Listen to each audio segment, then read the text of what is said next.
Today's conversation gives us a glimpse at what powerful parenting of boys can look like. I spoke with Pat Barber, father of four boys, longtime CrossFit coach, and someone who thinks deeply about honesty, relationships, and intentional parenting. What stood out to me in this conversation is how real and reflective Pat is. He talks about realizing that staying connected to people you love is a lot more important than being right about something. He shares why he feels it's so important to let our boys take healthy risks and why honesty with ourselves and with our kids changes everything. We also talked about the role of testosterone and so much around the misunderstanding on how it impacts our boys. We looked at puberty, digital exposure, how boys experience desire, and why parents struggle to talk openly about sex. This episode is packed with wisdom, stories, and practical ideas that you might want to try to implement in your own parenting. It's an excellent episode. Enjoy. Too many boys today feel lost, alone, and misunderstood. Too many parents feel the same. Behind today's troubling statistics is a generation of boys longing to be seen, heard, and valued. And yet the conversation around boys' emotional lives is still far too quiet. This new season of Unlocking the Parenting Code is here to change that. This season you'll hear more real conversations with young men, more expert voices on boys' mental health, more solo episodes where I share truths I've learned firsthand, and more wisdom from parents walking this road right now. It's time to open our eyes, open our hearts, and become the change our boys need. Boys aren't broken. They're waiting for us to truly see them, hear them, and stand with them. So tune in to Unlocking the Parenting Code for real conversations, real hope, and a new path forward for our boys. It's time. They're ready. Are we?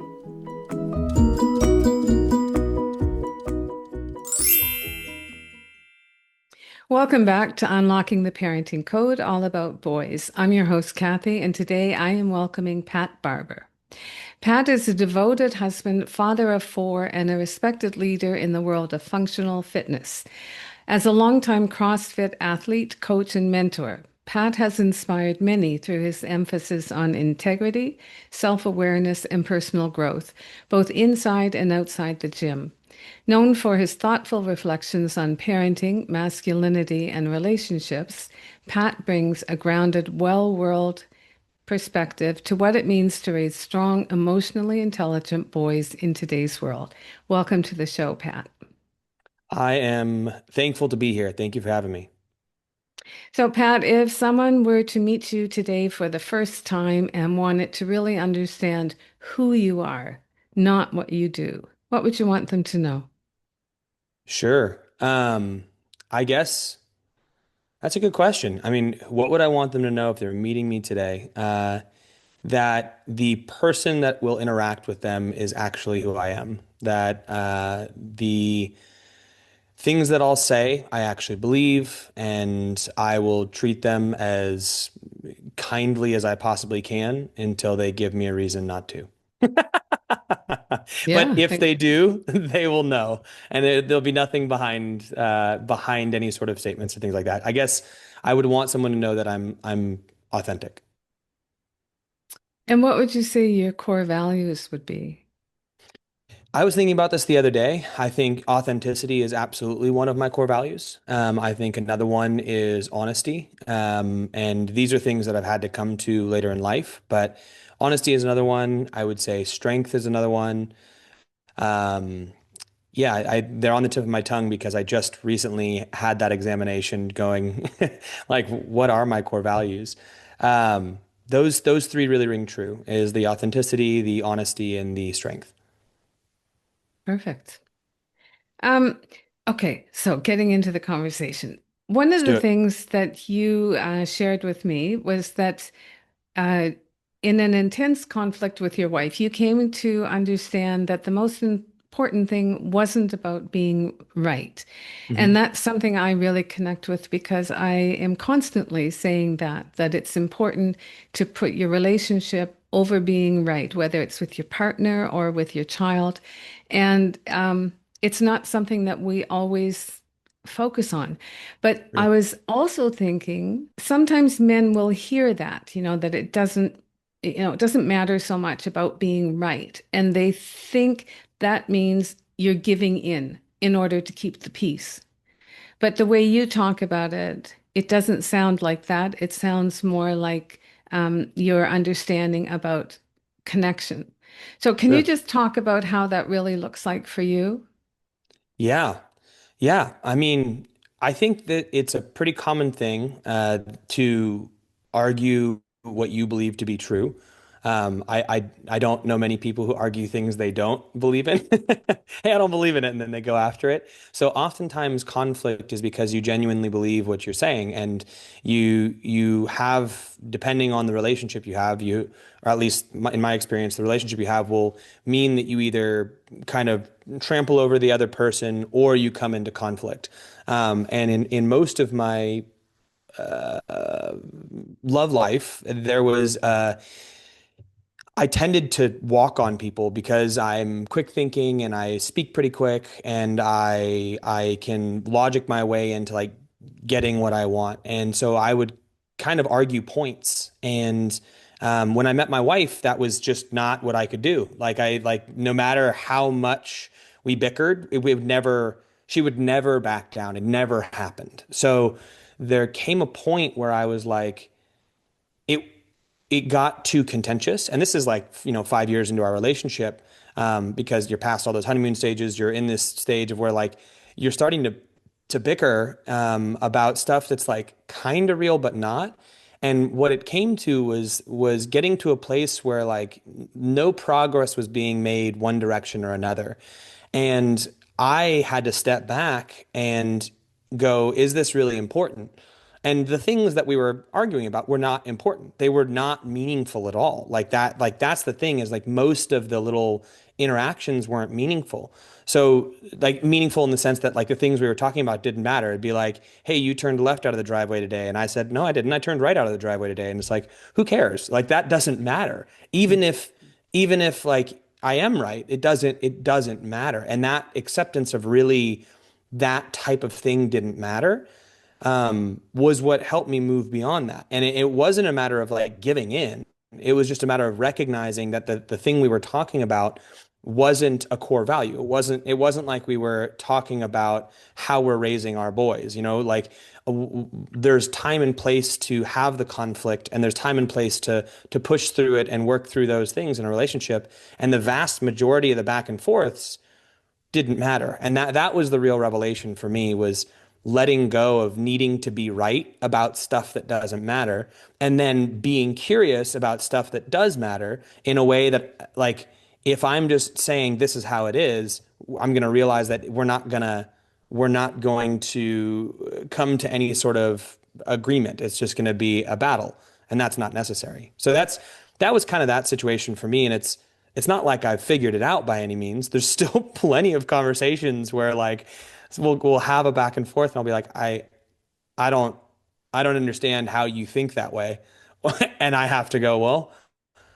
I guess that doesn't matter. And what's Yeah. interesting is with my wife, because of her she is very the term I would say would be classically masculine in how she handles emotion. And I would say I err in slightly more feminine in the sense that I'm more emotional by nature, and she's less. She's more like black and white. This is how it goes. When I back down or even pull back, she's immediately like, "Yeah, I'm sorry too. It doesn't really matter." Like it works really well with our Yeah. dynamic. It also works because I'm not I don't I'm not trodden on. I'm not like it's not like she's like walking all over me and I'm backing down in our relationship. It's just we have a mutual respect. And then when I realize stuff doesn't matter, she's very quick to apologize and connect and move past it. So I guess that's a long answer of how I how we navigate conflict these days. No, but it's a really good point. I know, and things change the longer you're together in a relationship. Yeah. And like my husband and I, we've been married now for 33 years, and I knew him Congrats. 5 years before that. And one of the things what we have developed throughout our relationship, and part of it is cultural too. He's Japanese, I'm Sure. Canadian, so there's different ways of communicating and also male, female. But one of the things that I found really interesting with him is that he was very agreeable, like Mm, 90% of the time. And so, especially anything that I was strong about, like anything with education, the education of our child, the emotional development, he let me kind of, take the bull by the horn. But I sure. learned very quickly that if he dug his heels in about something, which was rare, it was the signal that for whatever reason, and I often had no idea why it was so important to him, but I just, respected it and let it go. I was not going to, it wasn't worth it. If Right. it's really important, then that's what's important, not that, Yeah. even if I know what's right. So I'd like you to transfer that thinking to how you are with your boys, because I must Sure. say in the classroom, I spent, 40 years working with kids. And one of the things that really helped me with conflict, because kids will be the first one to dig their heels in and say, Yeah. I am right, and they Yeah. believe it. And it was this image that I saw of in the middle of the image was a number, and the child was on one side, and the adult was on the other side. And it was from the boy, well, it was a little boy, but from the child's point of view, he was looking at it and it was a six. It was Sure. a six. But from the adult's point of view, looking at it, it was a nine. Right. And so like that's always helped me. Like even when I Sure. know it's a nine, if I understand he really knows it's a six, then Sure. it changes the dynamics in a conflict or avoids, some of the pit holes in a conflict. So Sure. have you used that kind of strategy with your boys as well? Yeah, and I think I have, absolutely, but I think it's really situationally dependent, right? Because there's certain things where there's times where I think it's very necessary and partly the role of the parent to be like, no, that's not a nine. You're standing on the wrong side, And I think that is part of our place in the world is to be like, I see why you see that as a six, but step over here. I want to show you this. Yeah. This is Yeah. this is a nine, and I think the way that I tend to foster that in my boys is I am open to conflict. I'm open to them questioning me. I'm open to them having a back and forth with me where like, I don't want to do this, or let me navigate how we go about this. And I can say, okay, well, lay out for me your plan. And they're like, okay. And then they'll tell me what they're doing. But there are also times where it's like, I don't need to do that. And I go, yes, you do. You do need to do that. And they're like, but I don't have to do what you say. And I go, yes, you do. You actually do. I'm never going to ask you to do something ridiculous, and I'm never going to ask you to do something I wouldn't do. But for right now, you do have to do what I say. And you can talk to me about why you don't want to do that or whatever it is. But I still think there is a role on the parent side to be like, well, there's boundaries here. Like, I'm going to let you be Mhm. as free as we can. I'm going to let you see that side of it and explore that. And you tell me all about it. But there is a time and place where I'm like, but it is a nine, like, and this is what we're going to do. And I think the less emotional I get in those scenarios, the better off they go. Like Yeah. if I'm coming at it with idiot, this is a nine, like then it never really pans out particularly well. And I'm not going to lie, there are times where that happens. And then I have to go, okay, all right, son, I'm so sorry. I was overly emotional earlier. Let me discuss how that went. Um, yeah, The communication aspect of it, I think, is like the critical point of all of our relationships. sure. And one of the things I found quite interesting with our own son, which is different than, having kids for, 6, 7 hours in the classroom. And it was, as he was getting a little bit older, and he would ask to do something. And my gut reaction would be absolutely not. That's a dumb idea. Right. And but you've got this kid in front of you that is asking you first. First of all, that was a good thing, rather than Yeah, just going out and, building that two plank piece of raft that he's going to go down the river on. sure. And I found with him, and it was a technique that kind of came back to bite me a bit a little bit later on, but it was convince me. And it Yeah, was kind of, this is what I think it's not a good reason for these four points, but I'm open. sure. Convince me. And 9 times out of 10, he would talk himself out of it, or he would Oh, interesting. readjust his plans. I remember as a teenager, he wanted to go, we were living in Beirut at the time, and he wanted to go with his friends. There was a band, an Israeli band that he loved their music, and they really did have good music. And he wanted to go with a few kids from his high school classroom for the weekend to this rock concert. And like I am just, it's like this is not happening. There is absolutely no way you are going. But I also knew he's 16 years old. Right. He wants to be rebellious. And if I just simply say it's not safe, you're not going, it's just going to create a rift between us. And that's Sure. where it's like this relationship is more important. But I'm Sure. still not going to give him the okay. I knew the bottom line was is he wasn't going. Hmm. But how I got there was just by saying, convince me and giving it some time. Well, within 2 days, nobody else was allowed to go, and they hated their parents.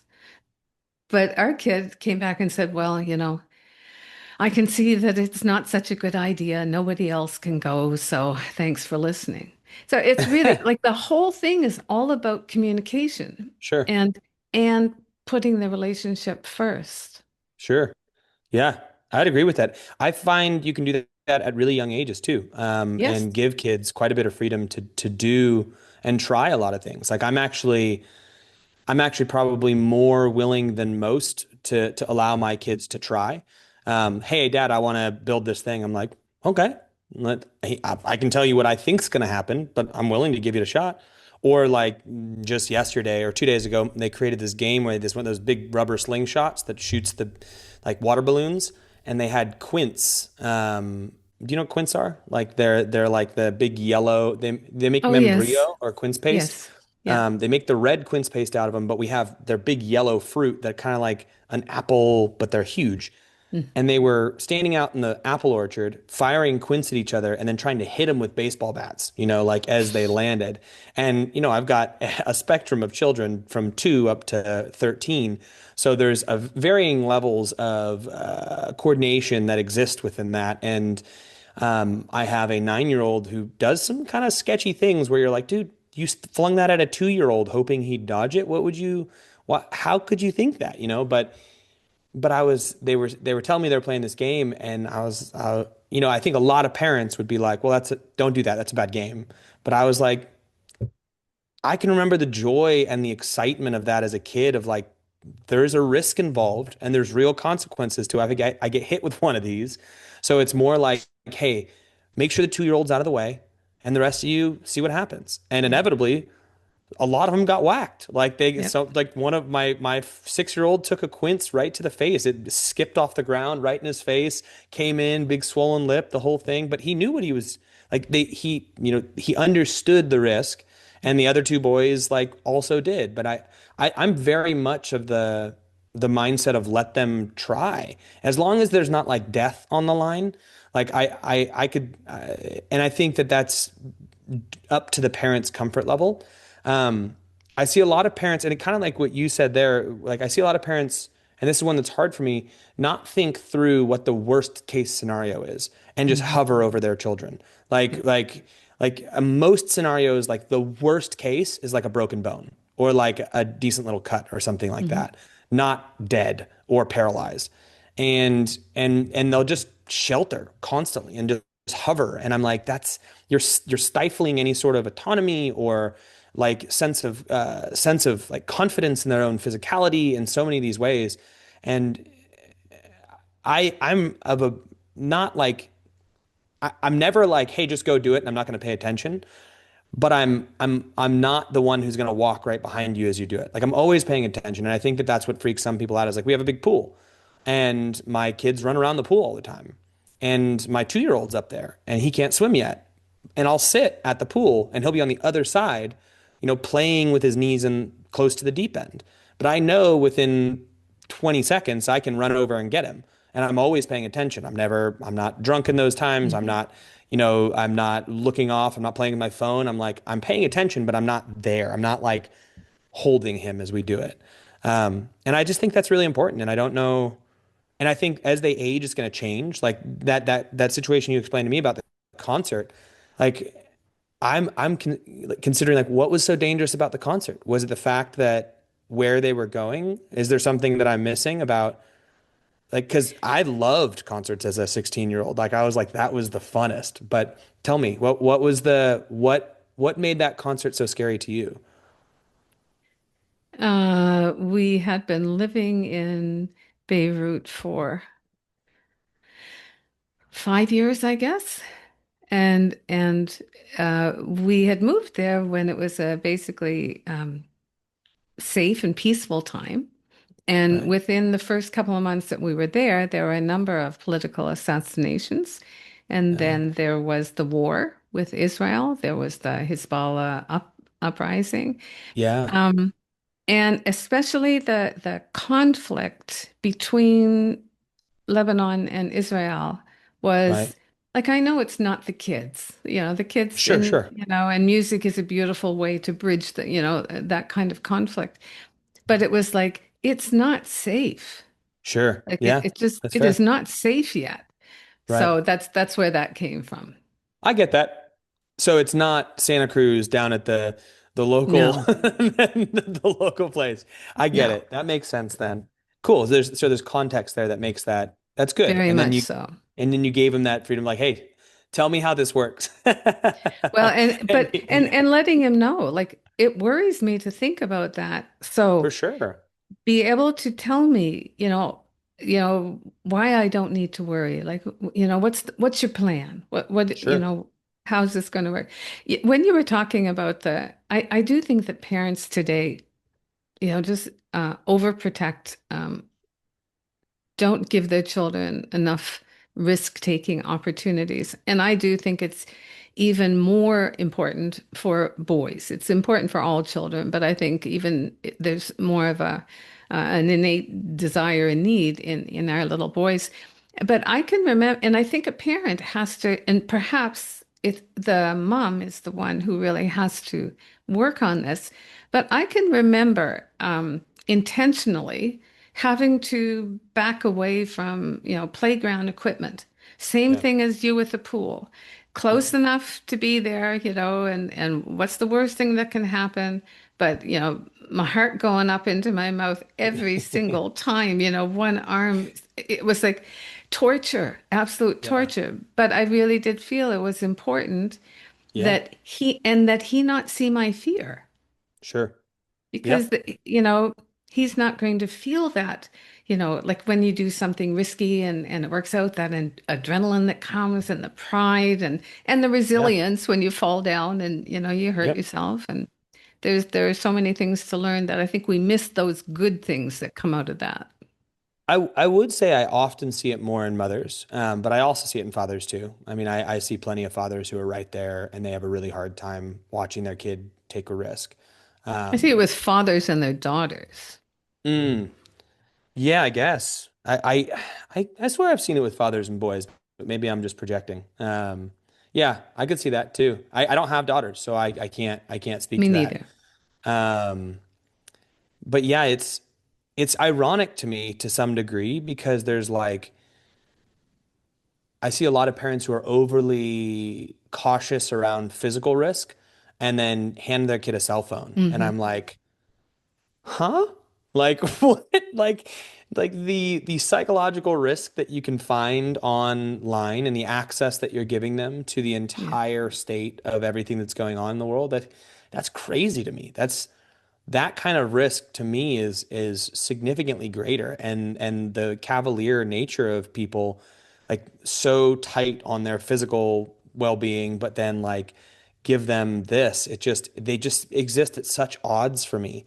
Like if I were to sit and think about it. And Yeah. I think that that's goes back to my other point that I was trying to make when I was asking about your the concert is like I don't think a lot of parents really go, what's the worst that could happen? You Hmm. know, like they don't say that to themselves. They don't like take it to its kind of even like moderate end state, you know, like they just kind of go with how they're feeling and then be like, this makes sense. Everyone's doing it. And you're like, well, how about how about we examine what are some negative outcomes of this, like the most negative possible and the most likely. What are those also? And then weigh those, and then with your own level of comfort, you make your decision.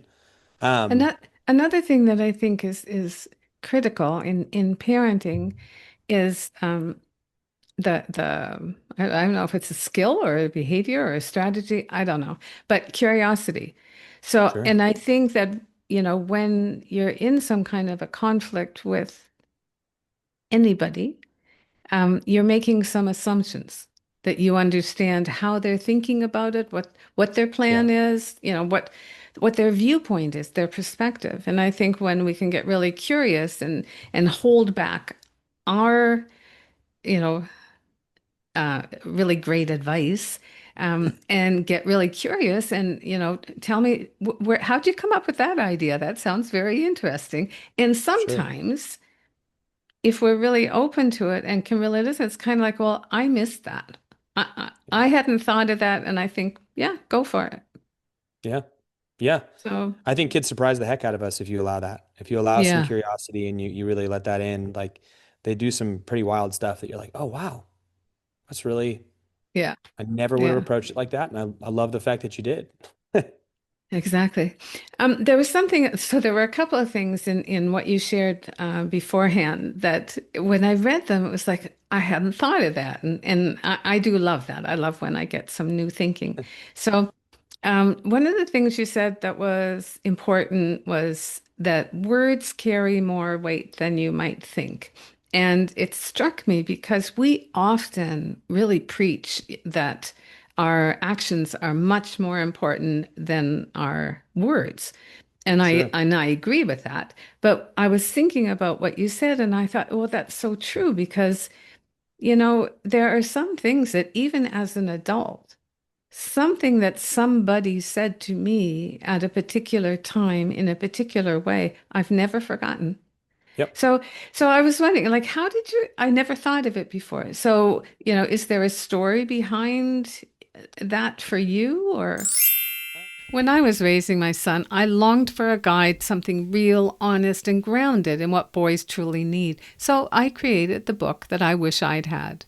Packed with tools and real world strategies that actually work, you'll learn how to nurture his emotional world and finally understand the feelings behind his behavior. Because boys don't need punishment, they need guidance. We'll bust the myths that keep boys boxed in and help you support him through the real challenges of growing up. Most of all, it's about transforming your connection, one small moment at a time. Raising boys who become remarkable men. Get your copy today, and let's create a beautiful future together. I think what that was more for me, I totally agree with you and believe that they carry a lot of weight with our kids, and especially just like you said at the right time. Like you notice a moment of triumph, or you notice like something, and there's all the studies celebrating the action versus the outcome sort of deal, and praising the effort and things like that. Like I definitely agree with all that. I think right now my relationship to the statement that words carry more power than you expect is more around self-talk, and how Okay. you speak to yourself and about yourself, especially in relation to your kids. Like when you belittle yourself constantly in front of your children, and then you expect your children to have self-confidence, it's like, but you talk so poorly about yourself. And I I see. think that's something I see a lot. Another thing that's been really interesting for me is like I've been going through this thing where I'm quite a confident person and I've done so many great things, but there were areas of my life that I hadn't had the success that I wanted. And I wasn't the person that I wanted to be in those areas. And I realized that the first thing was I started being honest, and I talked about the values earlier. With my one of my values is honesty, and that was something that I had to come to a realization of later in life. Like I had to realize that there were parts of my life that I was a liar, and it wasn't intentional. It was just like, I mean, it was intentional, but it was subverting my I don't know if it's my spirit, something. It was like subverting my ability to live in congruence with what I said and what I did, right? I had this vision of myself and I was saying things and doing things that were not this vision of myself. And the more I was honest, the more those visions aligned, whether it be withholding information from people that I love or slightly skewing information so I was perceived in the way that I wanted to be perceived rather than the way that I should have been perceived, you know? So like little things even, and you may have heard this on other podcasts, but like when my wife I would buy something from Amazon. She'd be like, "What'd you buy?" And I'd be like, "Oh, it's a backpack." And she'd be like, "How much was it?" I'd say 10.99. And it wasn't 10.99, it was 14.99, you know? But for some reason, 10.99 felt like a better number for me to say, so I did that. And it's like, why would you do that? Why does that matter? Why just say 14.99. If she says that's too much, you say, well, I bought it, you know? But those little incongruencies in my speech were this lack of honesty that basically made it so I couldn't trust myself. There was things about me and parts of my life that I wasn't acting in alignment. And by sorting those out and being and taking responsibility and being far more honest throughout my entire life, I just found such a profound level of peace with my being. It was so meaningful to like all of a sudden be like, I'm not hiding anything. There's nothing here. Like when I post on social media and people are like, "You're vulnerable." I'm like, "I'm not vulnerable. It's just that I don't feel like I have anything to hide." There's nothing. I'm sharing with you something that was painful maybe, but I don't feel vulnerable because I'm not I'm not hiding that. I recognize that that's a real thing, and you might want to see this, and it might help you cope with something you're going through. So that level of honesty really set the tone for some profound changes happened with me recently, where I started to identify places that I talked poorly about myself, and it wasn't even that meaningful. It was just like I would say something like, "I hate working out, but I do it anyway," you know? I'm a fitness guy, and there's a lot that goes on within fitness that doesn't feel particularly great as you do it. Like you're midway through a hard workout, you're not like, "This is great." You're like, "This kind of sucks." And I would say these words, but then I'm like, that mindset isn't what I want to have.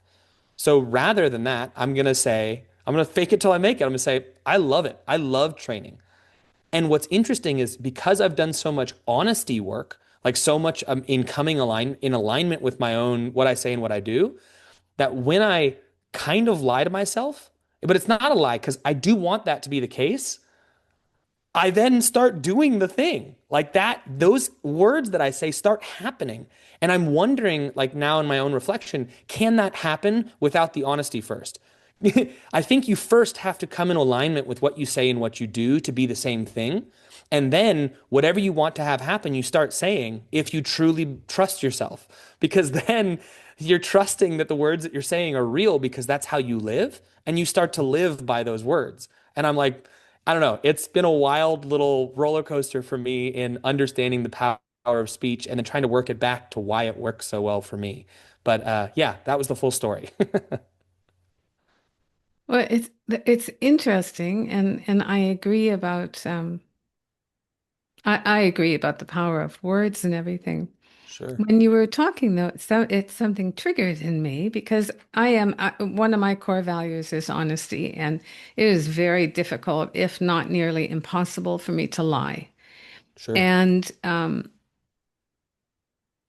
but when you're talking, and so what you see is what you get, basically, Sure. when you're in a relationship with me. But especially with this world of social media, Yeah. it's a different world because there are things that I would talk openly to someone that I had already established a relationship with. Sure. And there are other things that I just don't talk about. So it's not that I lie, No, but I don't talk about my spirituality on sure. social media. And and so part of that makes me think, well, then I'm not being as authentic as if I was 100%. I would, it's interesting. But your social media is a curated version of you, right? So Mm. the nothing, what I would say is that whatever you would post would be authentic to you. So you don't need to post your entire life. People see this tiny snippet, and it's impossible to film your entire life because then you wouldn't be living it, right? Mm. Unless your entire life is broadcast on some sort of platform. Like people see this tiny sliver of my existence, and what's fascinating is people will pass massive judgments about who you are off of a minute and 30-second video. And you're like, Yes. and to me, that's hilarious because you don't know me. Mm. Like you can tell me I'm a horrible father all you want. Like for a second, like when I read it, I go, "Hey, screw you," and then I think just 1 second beyond that and go, "You have no idea. Yeah. You're saying this off of a minute and 30-second video that is a snapshot of what I showed you. Like it's not real. Those Mm. comments aren't real. That interaction's not real." So what I would say is I understand what you're saying about feeling like, well, am I Hiding. am I lying to the world? It's like, no, no, no. Like there's of course there's things that like you when it comes to social media, there's a game that you have to play. If you Mm. want your message to be seen, you have to play some sort of a game. But you can play that game with authenticity and say what you actually believe and speak on things that are important, or you can play that game dishonestly and you say things that you want people to hear and that Mm. you know will be shared. Yeah. So I vow to never be that person, the person who's Mm. playing the game simply to play the game, and I will do or say whatever I want. That in order to get views, because but I will say what I want in a way it can be heard and maybe shared, Mm. and craft it in such a way to play the game of social media so that my message is taken where I want it to go. But I'm not just going to go out there and be like, "Hey, here's my political opinion," because like Yeah. that doesn't service my mission. It doesn't service my Mm. mission of talking to fathers if I go out and say, "Here's what I think we should do in the Gaza." Like that's not my place. If I was a Yeah. political commentator, that might be my place, but I'm not. Mm. So Yeah, even that's though I true. have feelings there, like, and people, because they have this parasocial relationship to me, might be like, "Well, what's your belief here?" It's like, it doesn't matter what my belief is there. And especially if that's going to change your thought about me on when it comes to raising good kids, because that's what I'm talking about. Yeah. Um, so I see what you're saying, but I don't think in my perspective, I don't think that that's dishonest. Yeah. Well, thank you. That makes me feel better. It just kind of hit me when you were talking about it. There's a couple of things that I want to make sure that we get to here, and one of them is like I think talking about social media. It's getting harder and harder to ignore the fact that children, especially boys, are being exposed to pornography at younger and younger ages, often by accident and Yeah. often before they have any idea of what it is that they're really looking at. So you have four boys. You Hmm. said your eldest is 13. Hmm. So how are you like it is so different than past generations where it Yeah. was, you'd find the hidden Nudie Playboy magazine. book and Yeah. but it's different now. So how do Yeah. you that's a new challenge for parents.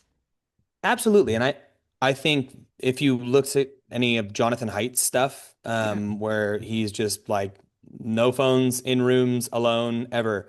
My kids don't have access to devices. There's no free access they have. It doesn't exist. And like that might be over authoritarian, but like I want them to gain the wonder of the natural world right now.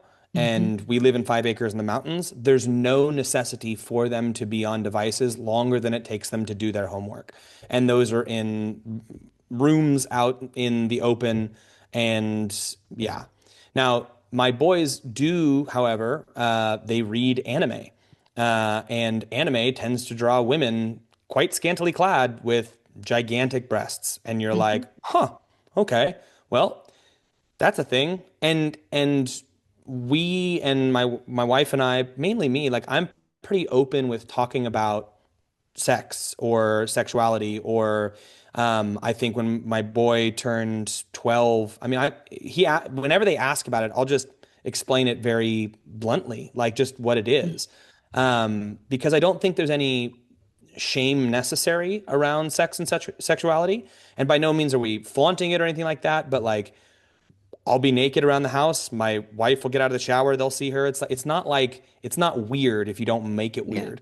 So Yeah. I think there's an over communication around the normalcy of human beings having genitalia. They exist and their purposes as the kids age. We talk to them about it. We talk about what erections are. Like that they'll have them and they'll ask about different things, and I'll let them know.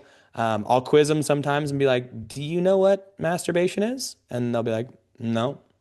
Like I just had this with my 13-year-old son the other day. I'm like, "Okay, well, so the erection that you get." He's like, when you like, kind of feel it, it's sensitive." He's like, "Yeah." He's like, "If you do that for a longer period of time, there's actually like uh, there's a release at the end that is quite pleasurable, and it's called masturbation, and that's essentially what sex is with another person, but it's with yourself." And we went in this back and forth of and unpacked it a little bit, and he's like, "Oh, okay, like all right, good to know, Pop." Like, and you move on. Yeah. But when it comes to protecting them, I think there's just a realistic. The more conversation you can have around the reality of sex and sexuality, I think will set them up for success. I think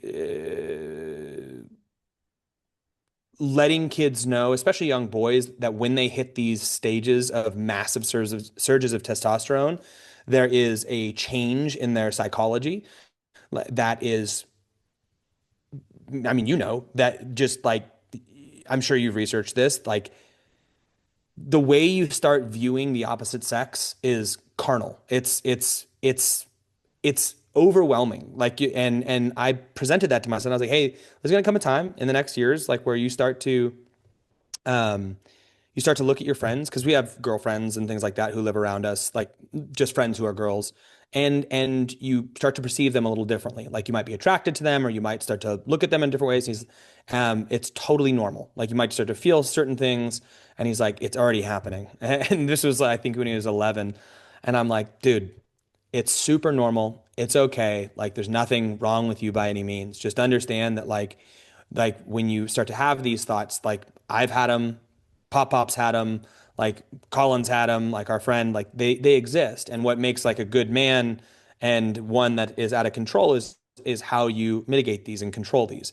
And you don't just act on any urge that you have, but you recognize that these urges are real things and these thoughts are real things, and that's okay. It's just you exploring in your mind. But then, if you have any questions about it, if you have any things that you're struggling with, just talk to me, and we'll go through it. So we've had those conversations, and I think that making it real early on and just being there as an open source is huge. I've also considered hiding Playboys. Like there's a local antique shop that has like a stack of like 100 Playboys, and I'm like, I almost want to recreate that experience of like you find the Playboy in the parents' mattress or whatever it is, or like where it's sitting on the shelf. I don't think I need to go that far, and I've talked to my wife about it, and I don't think we need to either. But I think the continued conversation is the more important piece. I love the way you're approaching it. I'll just say in my generation, it was like didn't even have to have Playboy. People got excited when the National Geographic came out, when Yeah. the Sears catalog came out because there was lingerie in it. Yeah. So, you'll I find that. remember. The point, the line that I heard that really drove it home for me of how skewed things are right now is right now on any device, you have access to more naked people than any emperor through human history ever saw. Like in 1 hour, you can see more variety and more types and more depravity to and not depravity and beauty and everything, like to any level than any Yeah. time in human history, than any human being in history, no matter how wealthy and how opulent and how many harems they had. You have more access to that sitting on the toilet with your phone than ever before. So it's like it put it into context of like this is too powerful. It's too much for these brains to like sort, especially a developing brain. Well, and it's one thing to have that at your fingertips if that's where your interest is or that's what you want to explore when you're at a Sure. stage, that developmentally that's Sure. appropriate. But the devastating thing is that it doesn't just happen. Like, I clearly remember the first time, like years and years and years ago, but I was doing some project about rainforest with a grade 2 class. And I was doing the research first to find out, what I could share with them. And I kept coming up with nude colonies in the rainforest. Now, I Right. wasn't looking for nudes, but it was, Sure. and that was like decades ago. So I Sure. think progressively it's gotten a lot more explicit, Yeah. and that's what I think is the very frightening thing is that Yeah. you can get young children being to see something that no child should see. It's not just you're Sure. seeing a nude body. Sure. You're seeing acts that a child has no way of being able to process it or understand it. And then Yeah. if you don't have the kind of a relationship that you have with your boys, they're not going to come to their Right. parents. So it's just it's quite a it's frightening. I find. I'm glad I'm not doing, the parent raising at this particular point, but Yeah. I again, it goes back to me with thinking like I don't understand how people just cavalierly give their kids devices. I just don't. yeah, yeah. It's just too much access to too many things that can completely shape their brains. Hmm. I don't even want to say it's like nefarious by design. I don't think there's like some architect out there who's like, let's destroy children.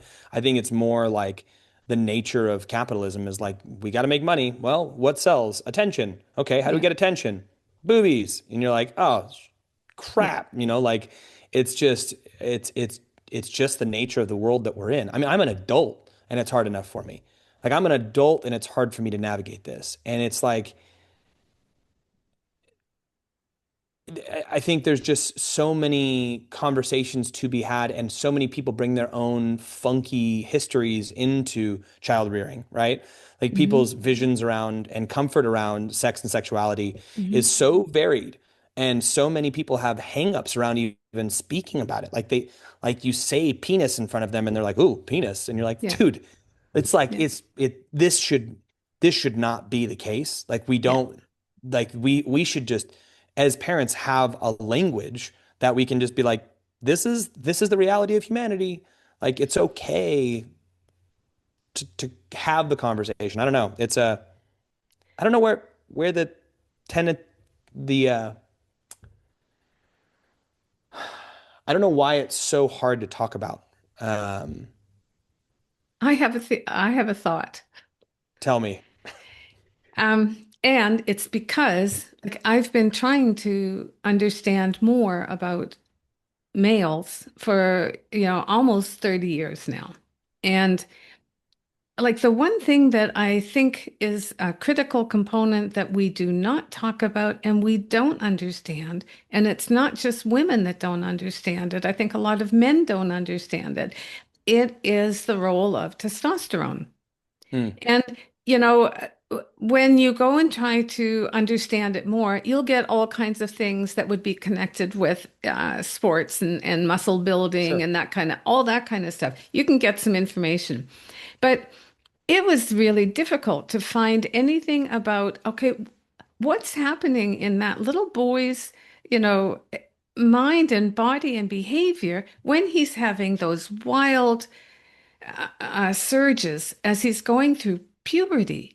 And and if we are not aware of the challenges and the gifts of this part of development for a male, then how are we going to help little boys and men understand all the things connected with that hormone? Like, I think it's a huge piece to the puzzle. Like, even the thing about fathers, and their, how testosterone drops when Yeah. you become a father, if you become an involved father. That information, like, that's golden information for a Sure. young man having his first child and feeling like, he's lost something, Yeah. um, but doesn't understand that's a natural part. Sure. So I think that's where a lot of it is. And I don't think, like, we kind of just tuck things away in a box, Yeah. Like you said, I think your wife has some connection with New Zealand. She is she was raised in New Zealand. All of my kids have dual citizenship in New Zealand. Yeah. Okay, so when I was trying to think, I was thinking last night a little bit more about testosterone and kind of like what was going through my mind. And part of it is because of I've watched several of the Maori performances because I've got a good Yeah. friend who married a Maori, and so I was thinking about that, and that is just pure male energy. Like they are Yeah. stomping and they're You're they talking about are the haka? warriors. Yes, Yeah. yes, they are real warriors. And then I was thinking recently about different sports, like the World Series that was just on, and Sure. the reaction of the men, like when they got that big hit, and it was like there was this surge of big male energy, and then Yeah. I was thinking. Contrary to that, was watching the Japanese women's international volleyball team. Mm. And you've got highly skilled, went quite Yeah. far in the competition. But if they get a serve or they don't get a serve, they're still all coming in together, giving each other a hug, Yeah. big smiles. Yeah. There's none of this, oof, here we go. Like it was, Right. and so the consequences of hormones show up in everyday life all the Absolutely. time. But we Absolutely. don't understand it, we don't acknowledge it, and I don't think we help our boy. Well, it sounds like you are, but I don't Sure. think in general we help our young boys understand this is why this is happening, and this is Yeah. very natural. I think a lot of us as men and parents haven't worked through that themselves, right? Yeah, So they don't yeah, have the education nor the language to recognize that maybe their childhood and the exposure and being raised and hiding your sex and sexuality because it was so aggressive, and you're men who live with the shame of the desires that they carry, which is like, it's a fascinating one, right? Because mhm, like there's no real safe places for them to express it. Be like, hey, like yeah, I was raised on pornography. Like, so I clearly have some intimacy issues when it comes to connecting with a real person. And I just, it's a, like, I'm not like the sex guru guy. Like I never carried shame around it because my parents were like, dude, it's totally normal. Like all of it's normal. Like I had great parents who really supported me and if I had questions, I could walk it through and like all that stuff. Um, I think that's one of the reasons that we struggle to articulate the differences and raise kids is because like we haven't figured it out on our own. And I think there's a double whammy with like on one side of it, understanding testosterone to some degree is never going to happen. We're never going to understand it, but we can find similarities and we can find like common tendencies.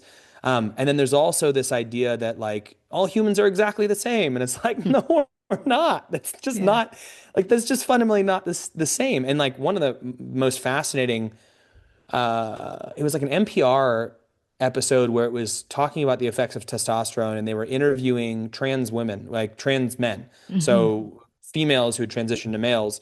And they take exogenous testosterone. And one of the most horrific things that they experienced was their thought process changes yep, and how they went from watching a woman walk by and being like, oh, she seems nice, to being like, I'm gonna rip her clothes off and take her right now. And like yeah, that was what, and they're like sitting there they're having these thoughts and not knowing how to cope with it. And I'm like, ha, like it was just such a clear, like, hey, guess what? Like Yeah.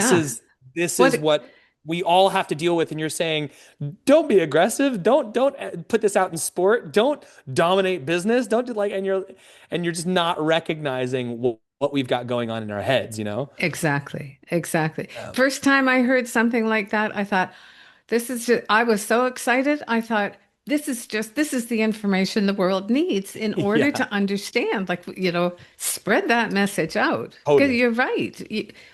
Yeah. Anyway, I think it's a great time um, because we have this kind of access. So when you Yeah, get enough people curious, when you get enough people who are really intentionally parenting, then you've got an opportunity to try to, get through there a little bit better. absolutely. And I think we just have more and more conversations and be more and more curious. Here's what I'm we're in a day and age of so much information, right? Mhm. And so much of it is just not real. Like it's just not like we're in Yeah. AI's a bigger thing, misinformation's a bigger thing. What I'm hoping is that everything feels so over the top and we can't that we get to a point where we can't trust anything. So we're curious about everything. And I Mm. think we're almost there to where we Yeah. can't trust a single video we see. We can't trust a single article we read. We can't trust anything to where we have to be like, I wonder if that's true. Let me put that into the context of all of my life and let me try this little thing here and see if it pans out to have the outcome that I want. Because I think we're close.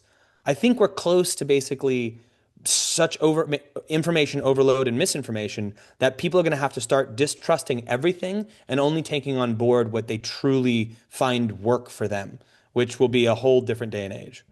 And also, in the same light, I think so many people, because of so much information, have stopped trusting themselves. Sure. So you get, there's hundreds and thousands of parenting books, and you Yeah. get people reading them and then doing them. And it's kind of like I read all the books too. I wrote a book, but it's kind of you read the books to see what resonates. Sure. And then you take anything that resonates and you give it a try and see how it feels in real life. But I Sure. think, if we get to those 2 points where we are not believing everything we see or hear or read, and we start to get back into tapping into our own knowingness, For that, sure. we know what to do, what feels right, and sticking with those. Sure. Yeah, and then being questioning yourself, reflecting and being like, Yes. is this the outcome that I want? And not like is like what am I trying to even do? You know, Yeah. like why am I doing this? Like Yeah. I think that we I said it earlier, but just asking like why are you doing the thing that you're doing as a parent? Like Yeah. is that important or was that just something done to you? No hats at the dinner table. Why? Yeah. Why are Yeah. there no hats at the dinner table? It's like, is that an issue for you? And you Yeah. go and you think about it for a second. You say, oh, well, I can't see their eyes when their hat's really low. Okay, so it's no low hats at the dinner table. Great, that makes sense. But no hats at the dinner table is a bullshit thing to say. You're just putting it on there for like the Yeah. fact that it was done to you. So I think we can examine each step that we take and be Yeah. like, is it am I actually doing what I is does this make sense? Yeah. And if it does, then keep doing it. Yeah. I agree. Pat, there's one more thing. I know I'm running out of time with you, but there was No, it's all one good. more thing that I really wanted to. I have thought about it so many times and never came up with any clear thinking in my head. And then, oh, I don't know, several weeks ago, someone casually said, "Oh, you've listened to the documentary The Red Pill, I'm sure, because of what you do." And it's like, no, I heard about it, but no, I've never. It's from 2016. Have you heard of Mhm. it? I haven't. What is it about? Maybe I have, but Well, I'm going to watch it twice, which I rarely watch anything twice. hmm. But it's almost a 2 hour documentary, and it's a young woman, and I saw so much of myself in her. She's very much a independent career woman, feminist, but she's also very curious, and there was something that sparked her attention, and so she decided to, at that time, to um, do the research, find out more about the men's movement. Mm. because at that time there was definitely a clash between the two. And it was fascinating to listen to the founders of these groups and them talking about certain men's issues. And one of the things that always just it kind of boggled me was about war. And it Mm. was like, how is it that men can go to war? Like, like I don't think I could go to war unless someone was going to attack my son, and then, Sure. they're not in a Yeah. good Then space. you'd stab him with a pencil. You'd do whatever it I, took. that's right. But this whole, like, kind of a painful idea of seeing men as indispensable, as dispensable. Right. And the talked about in the war that men go first, called up first, talked about the statistics around deaths connected with the most dangerous jobs, which are Sure. usually filled by men. And even it pulled up like the old notion, when the boat's going down, women and children first.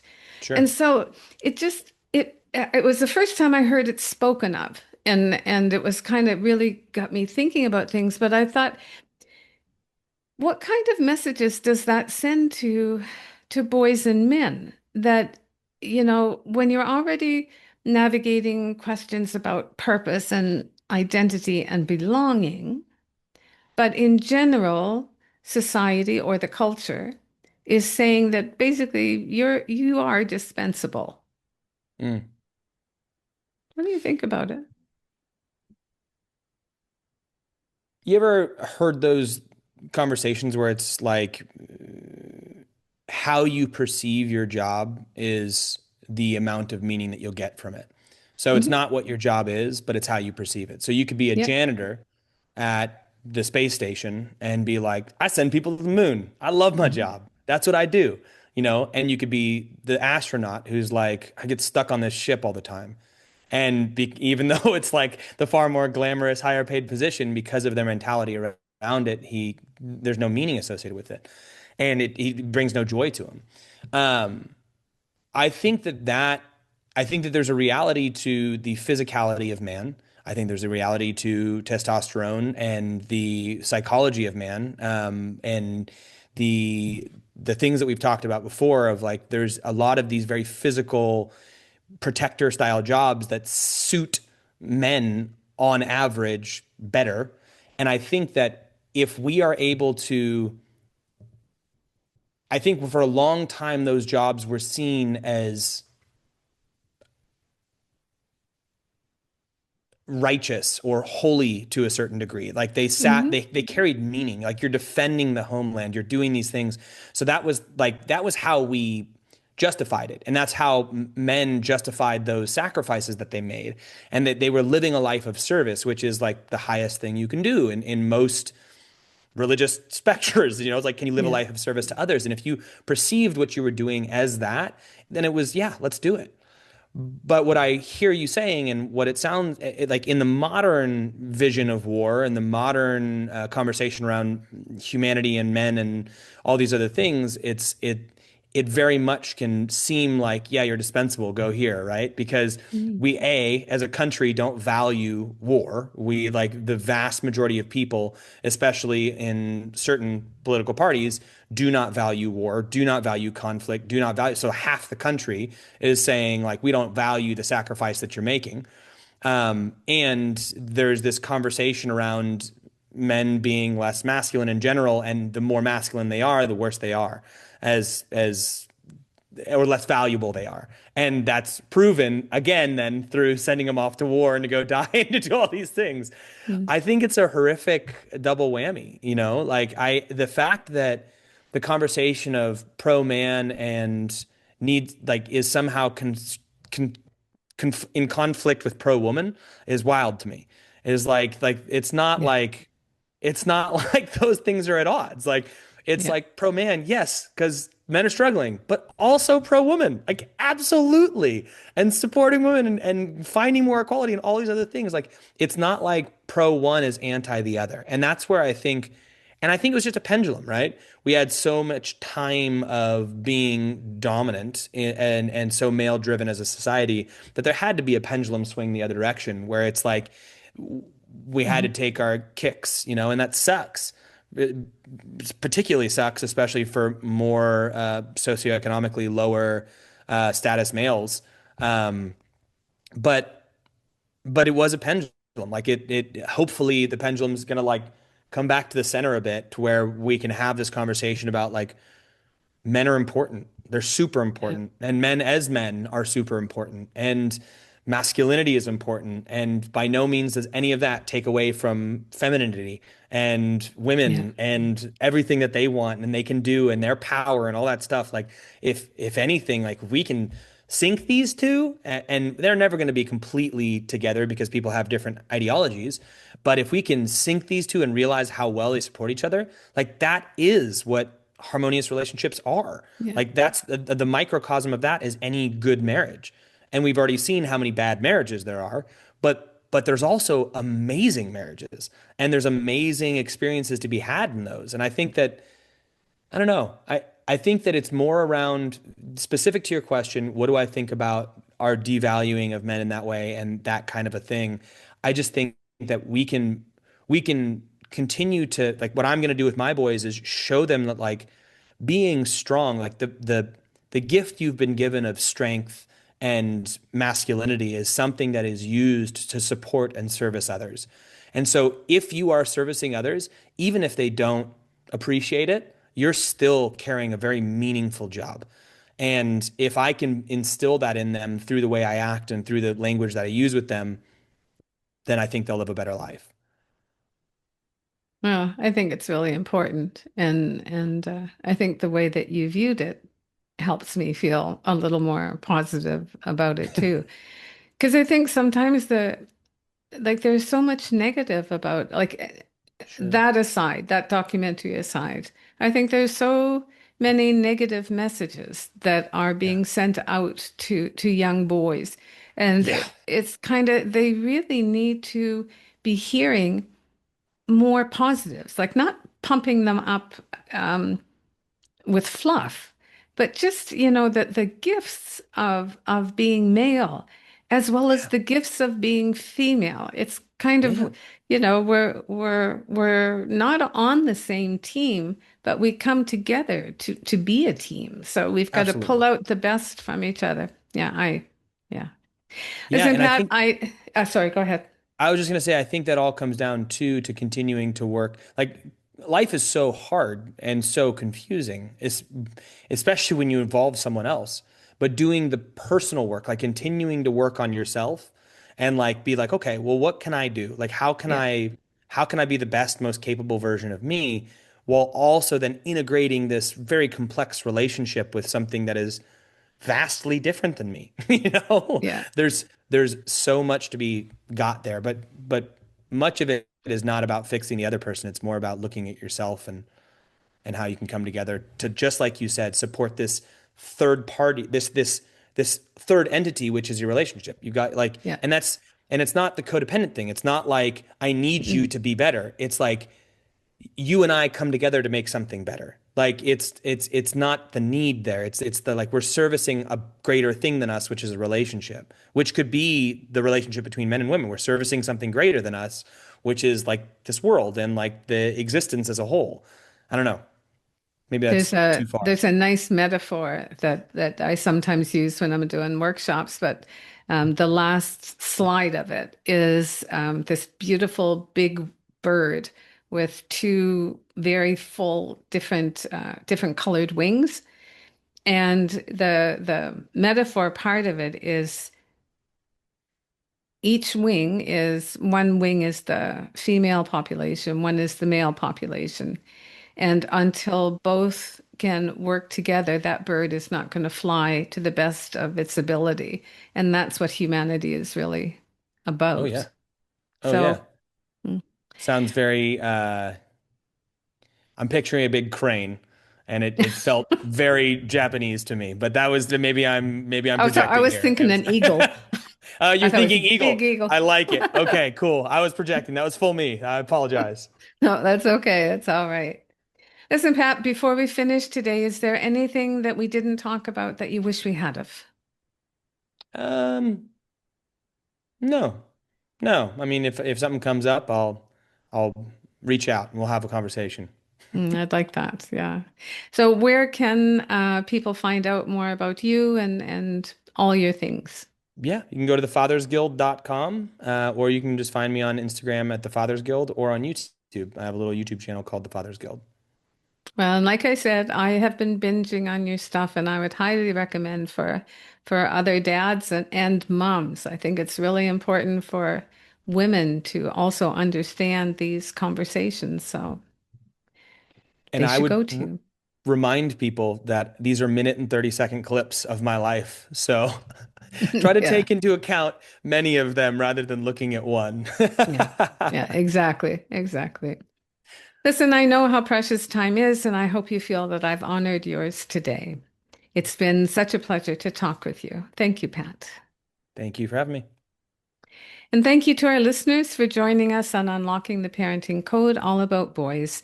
Be sure to check out Pat's links in the show notes, and don't forget to subscribe, share, and tune in next week for more conversation about boys and men. Thank you for sharing your time with me today. Every conversation we have here is a step toward raising boys who feel seen, heard, and deeply valued. If you're looking for more support on this journey, I invite you to visit me at sonhoodcoaching.com. You'll find a link in the show notes. And as always, thank you for being part of this important movement. Until next time, take good care.